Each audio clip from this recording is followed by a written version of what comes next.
ان 5 افراد میں سے پہلا فرد ہے بیٹا،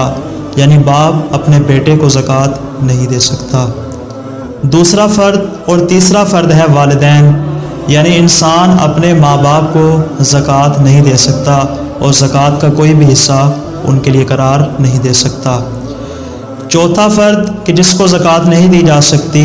وہ ہے عورت، چاہے وہ عورت کسی بھی صورت میں ہو، یعنی ماں کی صورت میں ہو، بہن کی صورت میں ہو، یا بیٹی کی صورت میں ہو، یا زوجہ کی صورت میں ہو، اس کو زکوٰۃ نہیں دی جائے گی۔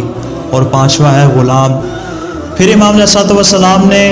راوی کو مخاطب کرتے ہوئے ارشاد فرمایا کہ جو 5 افراد میں نے بیان کیے ہیں کہ جن کو زکوٰۃ نہیں دی جائے گی، ان کو زکوٰۃ نہ دینے کا مقصد اور وجہ یہ ہے کہ چونکہ یہ پانچوں کے پانچوں افراد ایسے ہیں کہ جن کا خرچ اور جن کا واجب و ذمہ